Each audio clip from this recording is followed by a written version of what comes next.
നമ്മുടെ ബംഗാൾ ടൈഗർ അല്ലെ ടൈഗ്രസ് എന്ന് പറയാം, സിംഹിണി നമ്മുടെ മമതാ ബാനർജി കരഞ്ഞ് കാല് പിടിച്ച് കോൺഗ്രസ്സുകാരുടെ കാലെ പോയി വീഴുന്ന ഒരു അസുലഭ കാഴ്ച ഇന്നലെ നമുക്ക് കാണാൻ സാധിക്കും. അതെ, മനുഷ്യൻ ഗതികെട്ട എന്ത് ചെയ്യുമെന്നുള്ളതിന്റെ ഉദാഹരണമാണ്. എന്നെ രക്ഷിക്കണേ എന്നും പറഞ്ഞാണ് പോയിരിക്കുന്നത്.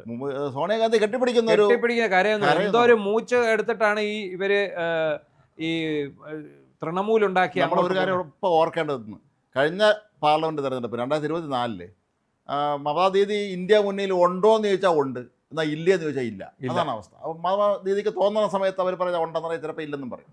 അപ്പോൾ അന്നിങ്ങനെ കോൺഗ്രസ്സുകാർ 2 സീറ്റ് ചോദിച്ചു, 2, 3, 5 സീറ്റ് എന്തോ ചോദിച്ചു. മമതാ ദീദി പറഞ്ഞാൽ 1 സീറ്റ് തരാമെന്ന് പറഞ്ഞു. വേണമെങ്കിൽ മത്സരിച്ചോളണം. പിന്നെ ഈ CPM തുളക്കിയിട്ടുണ്ട് നടക്കുകയും ചെയ്തത്. നിങ്ങൾക്ക് വേണമെങ്കിൽ നിങ്ങളെ സീറ്റ് ചോദിച്ചോളണം, വേണമെങ്കിൽ 1 സീറ്റോ മറ്റോ തരാമെന്ന് പറഞ്ഞാൽ അത്രയും ധാർഷ്ട്യം കാണിച്ചിരുന്ന മമതാ ദീദി ഡൽഹിയിൽ ഇന്നലെ വന്നപ്പോൾ അവർ താമസിക്കുന്ന സ്ഥലത്ത് അവരെ ചെന്ന് കാണാൻ പോലും ഈ പാർട്ടി MP തയ്യാറായില്ല എന്ന് പറയുമ്പോൾ അവരുടെ തകർച്ച ഒന്ന് ആലോചിക്കണം. മറ്റേ ഇയാളും അഭിഷേക് ബാനർജിയും ഡെറിക് ഒബ്രിയാനും ഉണ്ടായിരുന്നു. അവർ 2-3 ദിവസം മുമ്പേ പോയി ഡൽഹി പോയി ഇവരുടെ MP ഒന്ന് കൂട്ടി ഇത് മൊത്തത്തിലൊരു സെറ്റാക്കാം എന്ന് കരുതിയാണ് പോയത്. വിട്ടുപോയല്ലോ. കാരണം 20 പേര് പോകാൻ റെഡിയായിട്ട് നിൽക്കുകയാണ്. എന്നിട്ട് ഇവർ എന്ന് വിളിച്ചിട്ട് ഒറ്റ MP വന്നില്ലെന്നുള്ള ഇവരുടെ ഒരു അവസ്ഥയൊന്നും ആലോചിച്ചു. ചിലവന്മാർ ഫോൺ എടുക്കുന്നില്ല, ചിലരാണെങ്കിൽ പിന്നെ ഓഫ് ചെയ്ത് വെച്ചേക്കാണ്.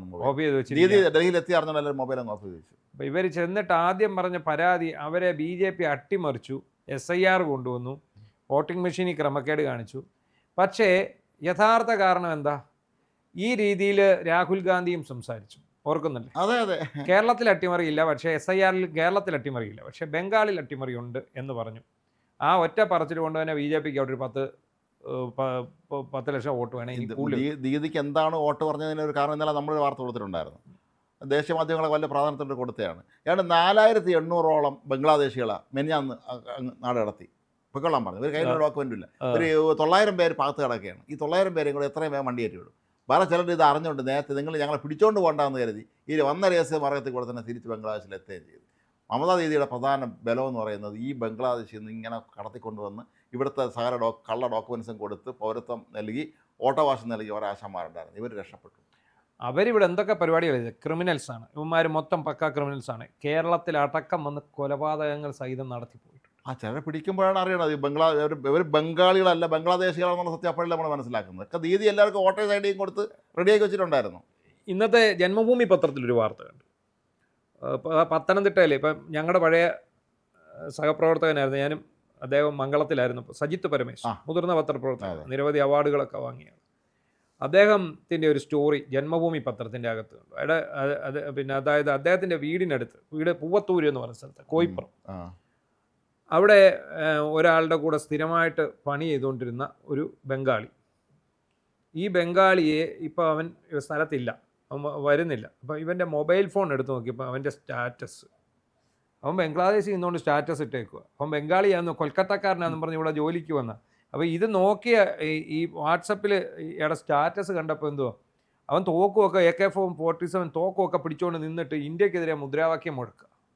കാശ് വാങ്ങിച്ചുകൊണ്ട് പോയിട്ട് ഇവിടുന്ന് പോയേക്കാം. ഇവനെ വരാൻ വേണ്ടി ഇവർ കാത്തിരിക്കുന്ന സമയത്താണ് ഇവൻ്റെ ഒരു പ്രൊഫൈൽ പിക്ചർ പോലും അവൻ ഇന്ത്യയെ വിരുദ്ധനായിട്ടുള്ള ഈ വിരുദ്ധന്മാരെ മുഴുവൻ കൊണ്ടാണ് വോട്ട് പിടിച്ചിരുന്നത്. അപ്പോൾ ഇത് വേറൊരു കാര്യമുള്ളത്, ഇത് ഈ വാർത്തയ്ക്ക് ജന്മഭൂമി വരുന്നതുകൊണ്ട് ആ ഒരു കണ്ടക്സ്റ്റ് ഈ വാർത്തയെ എല്ലാവരും കാണുകയുള്ളൂ.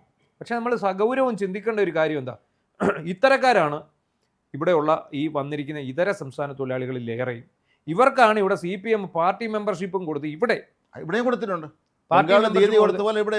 ഇവർ അതിഥി തൊഴിലാളികളെ സൽക്കരിച്ച് കൊണ്ടുവരികയാണ്.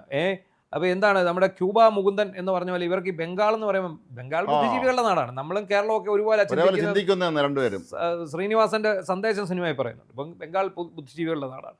അപ്പോൾ എന്ന് പറഞ്ഞ പോലെ ഈ പറയുന്ന ആൾക്കാരെ മൊത്തം നുഴഞ്ഞു കയറ്റി ഇവന്മാരെ കൊണ്ടുവന്ന് ഇവന്മാർ ഇവിടെ വന്ന് വലിയ റേപ്പും ക്രൂരമായ കൊലപാതകവും ഒക്കെ നടത്തിയതിന് ശേഷം ഇവർ പോകുന്നു. ഇവരെ നമ്മൾ എവിടെ ചെന്ന് കണ്ടുപിടിക്കും? വ്യാജ ആധാർ കാർഡ് വരെ ഇവർക്ക് സൃഷ്ടിച്ചു കൊടുത്തിട്ടുണ്ട്. അതാണ് കാര്യം.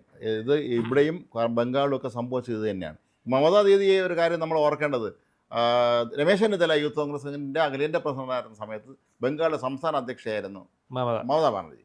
പക്ഷേ മമതാ ബാനർജി 91 ജയിച്ചു വന്നപ്പോൾ അവർ മന്ത്രിയായി, രമേശ് ചെന്നിത്തല മന്ത്രിയാക്കി.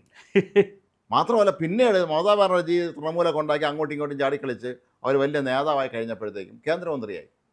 എനിക്ക് തോന്നുന്നു വാജ്പേയി മന്ത്രിസഭയിൽ അല്ലല്ല UPA മന്ത്രിസഭയിൽ റെയിൽവേ മന്ത്രിയായി. നല്ല പ്രകടനമായിരുന്നു. പക്ഷേ അന്ന് സംഭവിച്ചത് എന്താണെന്ന് വെച്ചാൽ ഇവരെ കീഴിലുള്ള സഹമന്ത്രിമാരുണ്ടല്ലോ, അവർക്ക് ഇവരെ കാണണമെങ്കിൽ അപ്പോയിൻറ്റ് എടുക്കണമെന്ന് പറഞ്ഞു. നമ്മുടെ ഇവിടുന്ന് ആരോ ഉണ്ടായിരുന്നല്ലോ, ഇവിടുന്ന് പോയി ആരോ അവിടെ കുറച്ച് ദിവസം ഇരുന്നിട്ട് ഓടി രക്ഷപ്പെട്ടെന്നാണ് ഈ അഹമ്മദം കണ്ടാണെന്നാണ്. ഇവരെ സഹിക്കാൻ പറ്റാതെ അവിടെ നിന്ന് ഓടി രക്ഷപ്പെട്ടതാണ് വേറെ വകുപ്പ് വെച്ചിട്ട്. ഇതാണ് കക്ഷി. ഇവരൊരു മഹാ അഹങ്കാരം പിടിച്ച ഒരു സ്ത്രീയായിരുന്നു. അവരുടെ പക്ഷെ വേറൊരു കാര്യമുണ്ട്, CPM-ന്റെ ക്രൂരതകൾക്കെതിരെയാണ് അവിടെ ജനം ഇവരെ അധികാരത്തിൽ കൊണ്ടുവന്നത്. പിന്നെ ഇവർ പെൺപുലി എന്നാണ് അറിയപ്പെട്ടിരുന്നത്. പക്ഷേ അവരും CPM-ന്റെ മൂഡിലേക്ക് പോകാൻ, അവരുടെ ഒരു പ്രവർത്തന മോഡിലേക്ക്, ആ ഒരു പ്രവർത്തന രീതിയിലേക്ക് പോകാൻ തുടങ്ങിയപ്പോഴാണ് ഇപ്പോൾ തിരിച്ചൊരു പ്രത്യേക മാനസികാവസ്ഥയാണെന്നാണ് പറയപ്പെടുന്നത്. നമ്മൾ നിരന്തരം ഏതെങ്കിലും ഒരു കാര്യത്തിന് ഒരു ആശയത്തിന് പ്രസ്ഥാനത്തിനെതിരെ പോരാടിയാൽ കുറച്ച് കഴിയുമ്പോൾ ആ ശീലമെല്ലാം നമുക്ക് ഇങ്ങോട്ട് വരുമെന്നാണ്. അതെ. അപ്പോൾ ഇവരിപ്പോൾ എന്താണ്, രാഹുൽ ഗാന്ധിയെയും സോണിയയെയും നാക്കെടുത്ത തെറി പറഞ്ഞുകൊണ്ടിരുന്ന ഒരു സ്ത്രീയാണ്. അതെ. ഇപ്പോൾ അതാണ്ട് അവിടെ ചെന്നവരെ കെട്ടിപ്പിടിച്ച് എന്നെ രക്ഷിക്കണം, എന്നെ BJP ഇല്ലാതെ ആക്കി. BJP അവരെ ഇല്ലാതാക്കിയിട്ടില്ല. അവരാണ് സത്യത്തിൽ എന്താണ് BJP വിരുദ്ധത എന്ന കണ്ണാടി വെച്ചുകൊണ്ട് അവർ ചെയ്തു കൂട്ടിക്കൊണ്ടിരുന്നത് രാജ്യദ്രോഹ പ്രവർത്തനമാണ്, വിധ്വംസക പ്രവർത്തനമല്ല. ഞാൻ ചോദിക്കട്ടെ, ഈ ബംഗ്ലാദേശിൽ നിന്നുള്ള ആൾക്കാർ അവർക്ക് ഇന്ത്യയോട് ഭയങ്കര ഇതുള്ള ടീമുകളാണ്. നമ്മളാണ് രാജ്യം ഉണ്ടായി കൊടുത്തത്. പാകിസ്ഥാൻ യുദ്ധം ചെയ്ത രാജ്യം ഉണ്ടായി കൊടുത്തതാണ്. ആ രാജ്യത്ത് നിന്നുള്ളവർക്ക് ഇങ്ങോട്ട് കുടിയേറി പാർക്കുകയാണ്. എന്തിനു വേണ്ടി?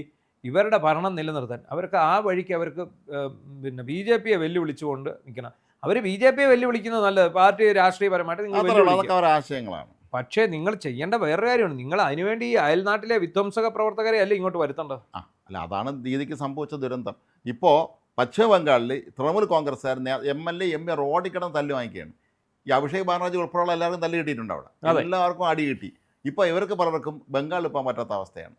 എനിക്ക് തോന്നുന്നത് മമതാ ദീദി അടുത്ത ലോക്സഭാ ഇലക്ഷൻ മത്സരിക്കുകയായിരിക്കും. മമത തോറ്റു എന്നുള്ളതാണ് വേറെ സത്യം.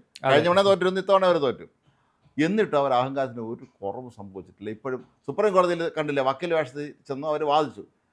അവസാനം ബാർ കൗൺസിൽ ഓഫ് ഇന്ത്യ ചോദിച്ചു, നിങ്ങൾ ഒരു ശമ്പളം കിട്ടുന്ന ഒരു ജോലി ചെയ്യുന്നവൻ വക്കീൽ പണിയിൽ നിന്ന് ഒഴിവായല്ലോ, നിങ്ങൾ തിരിച്ച് ട്രൈ ജോയിൻ ചെയ്തിട്ടുണ്ടോ എന്ന് ചോദിച്ചു.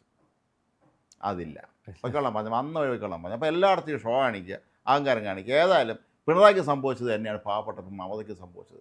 വീണപ്പം വലിയ മരത്തിൻ്റെ മുകളിൽ താഴെ വന്ന് വീണ അവസ്ഥയാണ് ഇപ്പോൾ സംഭവിച്ചിട്ടുള്ളത്. ഗോഡ് ഫാദർ സിനിമയിൽ 500-ന്റെ മുമ്പിൽ ആനപ്പാറ അച്ചാമ്മ എന്നൊരു കരച്ചിൽ ഏതാണ്ട് അതേ രീതിയിലുള്ള ഒരു കരച്ചിലായിരിക്കും. ഇന്നലെ അത് കണ്ടപ്പോൾ അതാ തോന്നി, ഇത് അതിനോട് ഉപമിക്കാൻ പറ്റിയ ഏറ്റവും നല്ല സീൻ ഈ 500-ന്റെ മുമ്പിൽ ചെന്ന് ആനപ്പാറ അച്ചാമ്മ നമ്മൾ ഒന്നിച്ച് നിൽക്കണം എന്നൊക്കെ പറഞ്ഞു.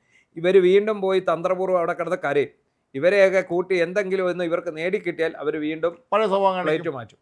കാരണം ഇത് ഒരാളും പറഞ്ഞ അനുസരിക്കാത്ത ഒരു ലേഡിയാണ്, ഈ ലോകത്താരും അംഗീകരിക്കില്ല. ഇല്ല, അങ്ങനത്തെ ലേഡിയാണ്.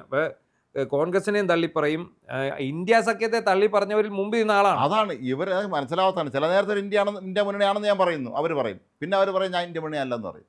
അപ്പോൾ അങ്ങനെയുള്ള ഒരാളെ സംബന്ധിച്ചിടത്തോളം ഏതായാലും ഡൽഹിയിൽ വന്ന് കാത്തിരുന്നിട്ട് സ്വന്തം പാർട്ടിക്കാർ പോലും തിരിഞ്ഞു നോക്കാത്ത ഒരു നേതാവ്, അത് അതപ്പതനമെന്നേ പറയുള്ളൂ. ഇതിനകത്ത് വേറൊരു വിരോധാഭാസം എന്താ, ഈ രാഹുൽ ഗാന്ധിയെയും കോൺഗ്രസിനെ ആര് രക്ഷിക്കുമെന്നും പറഞ്ഞ് അവരിയ്ക്കുക, അപ്പോഴാ എന്നെ രക്ഷിക്കും മന്ത്രത്തിനോട് പറയുന്നു പറയില്ലേ, അത് തന്നെയാണ്. അപ്പോൾ സോണിയാഗാന്ധി പറയും ഞാൻ നിങ്ങളെ രക്ഷിക്കാം. എനിക്ക് തോന്നുന്നത് ഇവർ കോൺഗ്രസിൽ തിരിച്ചു കയറുവാണ്. അതായിരിക്കും, അത് വേറെ വഴിയില്ലല്ലോ അവർക്ക്. അല്ലാതെ ഇനി അവർക്ക് എന്താ മാർഗമുള്ളത്? ഒരു മാർഗ്ഗവുമില്ല. കോൺഗ്രസിൽ തിരിച്ചു കയറിയിട്ട് ആ രീതിയിൽ എവിടെയെങ്കിലും ഭരണമുള്ള സംസ്ഥാനത്തു നിന്നും കാണാം, എവിടെ ഭരണമിരിക്കുന്നു സംസ്ഥാനത്തു നിന്നും കാണാം, കേന്ദ്രീയ മാത്രമല്ലേ ഉള്ളൂ, അത്രേ ഉള്ളൂ. അവിടെ നിന്ന് കാണാം വല്ല MP വല്ലോ ആയി രാജ്യസഭയിലോ വല്ലതും പോയി ഇരിക്കാവുന്നുള്ളതല്ലാതെ ഇനി മമതാ ബാനർജി എന്ന് പറയുന്ന സ്ത്രീക്ക് ഒരിക്കലും ബംഗാളിൽ തിരിച്ചു കയറാൻ സാധിക്കില്ല. കാരണം BJP ഉള്ളത് ഭരണം പിടിച്ചാൽ അവരെ അവിടെ നിന്ന് ഇറക്കി വിടാൻ വലിയ സംഭവിക്കില്ല. ഇല്ല, അവിടെയാണ് ഇത്. എന്തിന് ഇന്ത്യ മഹാരാജ്യത്ത് പോലും ഇത് തന്നെയാണ് സംഭവിക്കുന്നത്. ഏതെങ്കിലും രീതിയിൽ അവർ അധികാരത്തിൽ തുടരും, അതിനുള്ള സംവിധാനം അവർക്കുണ്ട്. അഥവാ ഈ മമതാ യുഗത്തിന് ശരിക്കും അന്ത്യമായി. ഏതായാലും പിണറായിയെ പോലെ തന്നെ മമതയും ഒന്നുമല്ലാതെ രാഷ്ട്രീയത്തിൻ്റെ എന്താണ് പറയുക, രാഷ്ട്രീയത്തിലെ ഒന്നുമില്ല ചവറ്റുട്ടയിലെത്തേക്ക് അവരും അറിയപ്പെട്ടു. പിണറായിയുടെ അതേ അവസ്ഥയിലാണ് അവർ. പിണറായിക്ക് MLA സ്ഥാനം പ്രതിപക്ഷ നേതാവെങ്കിലുമാണ്, മമതയ്ക്ക് അതുപോലും ഇല്ല. പല്ല് കൊഴിഞ്ഞ പെൺപുലി എന്നൊക്കെ വേണേൽ പറയാം.